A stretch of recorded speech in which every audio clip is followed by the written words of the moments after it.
High, I am Raju. Scholar একাডেমির পক্ষ থেকে তোমাকে জানাই স্বাগতম। আজকে আমরা একটা অন্যরকম একটা টপিক নিয়ে ডিসকাস করব।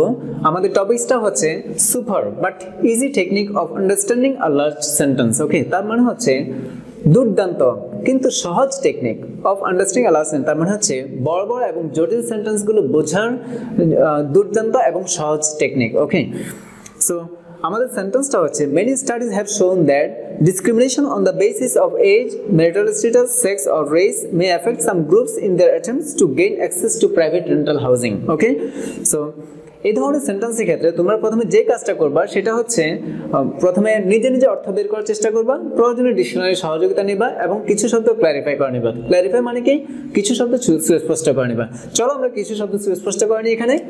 তো এখানে ডিসক্রিমিনেশন একটা ওয়ার্ড দেখা যাচ্ছে। ডিসক্রিমিনেশন মানে কি? ডিসক্রিমিনেশন হচ্ছে বৈষম্য। ওকে, বৈষম্য মানে কি? যে কোনো বিষয় বা কোনো ব্যাপারে এক এক ব্যক্তির সাথে এক এক রকম আচরণ বা ব্যবহার। ম্যারিটাল স্ট্যাটাস, ম্যারিটাল স্ট্যাটাস মানে কি? ম্যারিটাল স্ট্যাটাস হচ্ছে বৈবাহিক মর্যাদা। তার মানে হচ্ছে একজন মানুষ সে কি পুরুষ, সে কি বিবাহিত নাকি অবিবাহিত, নাকি বিধবা নাকি বিপত্নিক। ওকে, সো সেক্স, সেক্স মানে কি? লিঙ্গ। ওকে, লিঙ্গ মানে কি? যে একজন মানুষ সে কি পুরুষ নাকি মহিলা। অ্যাটমস ও রেস, রেস মানে হচ্ছে জাতি। জাতি মানে কি? যে একজন মানুষ সে কি বাঙালি নাকি চাকমা নাকি বার্মা নাকি মারমা। ওকে, তারপর অ্যাটমস, অ্যাটমস মানে কি? প্রচেষ্টা সমূহ। সো চলো আমরা এবার সেন্টেন্সের মেইনটা বের করার চেষ্টা করি। প্রথমে আমাদেরকে যে কাজটা করতে হবে সেটা হচ্ছে সেন্টেন্সের মেইন ভার্বটা আইডেন্টিফাই করতে হবে। তো আমরা যখন এই ধরনের সেন্টেন্স কোন স্টুডেন্টকে, এই সেন্টেন্সটাই যখন কোন স্টুডেন্টসকে আমরা দেই তখন তারা যে মেইন ভার্বটা, মেইন ভার্ব বের করার জন্য তারা কেউ বলে যে গেইনটা হচ্ছে এখানে মেইন ভার্ব, আবার কেউ বলে মে এফেক্ট হচ্ছে মেইন ভার্ব। ওকে, সো আবার কেউ বলে হ্যাভ শোন মেইন ভার্ব। চলো আমরা দেখি এটা আসলে কোনটা মেইন ভার্ব। এখানে আমরা প্রথমে গেইনটা নিয়ে কথা বলি। গেইন হচ্ছে অর্জন করা বা পাওয়া, কিন্তু এই সেন্টেন্সে গেইন ওয়ার্ডটা হচ্ছে টু এর পরে, আর আমরা এটাও জানি যে টু এর পরে তো কোনো ভার্ব আসতে পারে না, তাহলে গেইনটা এখানে মেইন ভার্ব নয়, এটা আমরা কেটে দিলাম। ওকে, সো এবার আমরা মে এফেক্ট নিয়ে কথা বলি।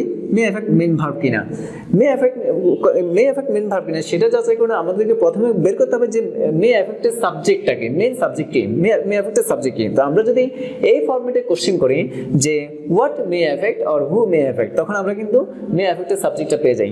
তো বেশিরভাগ স্টুডেন্ট যে ভুলটা করে থাকে তারা সাধারণত বলে থাকে যে মে এফেক্টের আগের শব্দটা হচ্ছে মে এফেক্টের সাবজেক্ট। এক্ষেত্রে তারা বলে থাকে যে রেস হচ্ছে সাবজেক্ট। ওকে, কিন্তু দেখো রেজ সহ আরো তিনটা ওয়ার্ড আছে, যে এজ, ম্যারিটাল স্ট্যাটাস, সেক্স। ওকে, তার মানে রেজ সহ এজ, ম্যারিটাল স্ট্যাটাস, সেক্স এর আগে একটা শব্দ আছে সেটা হচ্ছে অফ, আর অফটা হচ্ছে প্রিপোজিশন। ওকে, তার মানে হচ্ছে of age, marital status, sex or race, এটা পুরোটা হচ্ছে একটা প্রিপোজিশনাল ফ্রেজ। আর আমরা এটাও জানি যে প্রিপোজিশনাল ফ্রেজ কখনোই সাবজেক্ট হতে পারে না। ওকে, সো তার আগে দেখা যাচ্ছে দ্য বেসিস, দ্য বেসিসের আগে আছে অন প্রিপোজিশন। ওকে, তার মানে অন দ্য বেসিস এটাও প্রিপোজিশনাল ফ্রেজ, এটাও সাবজেক্ট হতে পারে না। তার আগে আছে ডিসক্রিমিনেশন, হ্যাঁ এটা হচ্ছে মে এফেক্টের সাবজেক্ট, বাট এই সেন্টেন্সের ক্ষেত্রে মেইন সাবজেক্ট কিনা আমরা সেটা একটু যাচাই করি। দেখো ডিসক্রিমিনেশন আগে আছে দ্যাট, আর দ্যাট এর আগে আছে হ্যাভ শোন ভার্বটি, আর তার আগে আছে মেনি স্টাডিজ সাবজেক্টটি।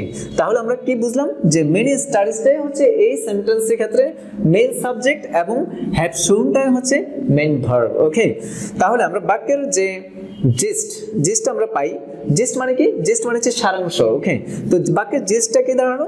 যে জিস্ট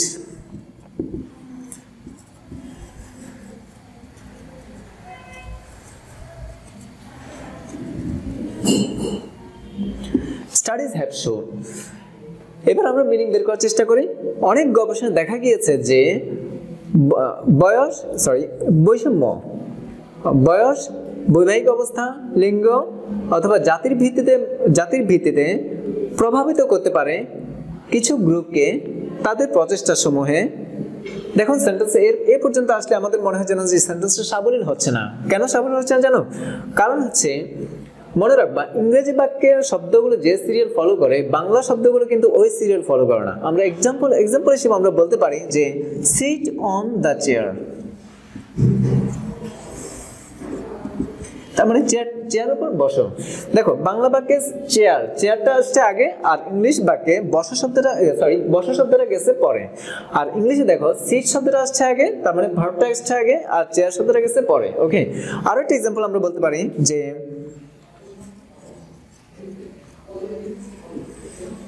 আই ইট রাইস। ওকে, এখানে রাইস হচ্ছে ইটের অবজেক্ট। ওকে, কিন্তু বাংলা বাক্যে খাই শব্দটা আসছে রাইসের পরে। ওকে, তার মানে হচ্ছে এটাতে আমরা বুঝতে পারলাম যে ইংরেজি বাক্যের শব্দগুলো যে সিরিয়ালে থাকে বাংলা শব্দগুলো কিন্তু ওই সিরিয়াল ফলো করে না। তাহলে আমরা যখন বড় বা জটিল সেন্টেন্সগুলো মিনিং বের করব তখন আমরা কি করব, আমরা পেছন থেকে বাক্যের পেছন থেকে ইংরেজি বাক্যের পেছন থেকে অনুবাদ করার চেষ্টা করব। ওকে, তো আমরা মিনিং বের করার চেষ্টা করে আসো। অনেক গবেষণা দেখা গিয়েছে যে বয়স, বৈবাহিক অবস্থা, লিঙ্গ অথবা জাতির ভিত্তিতে যে বৈষম্য করা হয় সেই বৈষম্য প্রাইভেট ভাড়া বাসা পাওয়ার প্রবেশাধিকার পাওয়ার ক্ষেত্রে কোনো গ্রুপের প্রচেষ্টাকে প্রভাবিত করতে পারে। ওকে, হয়তো তোমরা বলতে পারো যে তাহলে আমরা পেছন থেকে কিভাবে আসলাম। এখানে পেছন থেকে বলতে বোঝানো হচ্ছে যে এই বাক্যের তিনটা অংশ আছে, তিনটা পার্ট আছে। একটা হচ্ছে এই অংশটা আমরা যদি করি এভাবে যে মিনিস্টার হ্যাপশন, তার মানে অনেক গবেষণা দেখা গিয়েছে। আরেকটা অংশ হচ্ছে এটা, দেখো এই সেন্টেন্সের ক্ষেত্রে আমরা প্রথমে কি করছি, পেছন থেকে আমরা অর্থ বের করে গেছি। ঠিক আরেকটা অংশ হচ্ছে এটা, এই ক্ষেত্রে আমরা পেছন থেকে অনুবাদ করে গেছি। তো এভাবেই আমাদেরকে কি করতে হবে, যে কোনো ইংরেজি বাক্যের বড় বড় সেন্টেন্সগুলো অথবা জটিল সেন্টেন্সগুলো অনুবাদ করার জন্য পেছন থেকে আমাদেরকে কি করতে হবে, অনুবাদ করতে হবে। তাহলে আমরা একটা ভালো, একটা মানসম্পন্ন একটা মিনিং আমরা পেতে পারি এবং আমরা আমাদের যে ইংরেজি বাক্যের অর্থ বোঝার যে ক্ষমতা, যে পাওয়ার, এটাকে আমরা অনেক বৃদ্ধি করতে পারি খুব অল্প সময়ের মধ্যে। ওকে, সো আজকে তোমাদের জন্য এই পর্যন্তই আমাদের ক্লাসটা। যে তোমাকে অনেক ধন্যবাদ আমাদের ভিডিওটা দেখার জন্য এবং I will see you soon in the next class. Until then, you take care and have a great day.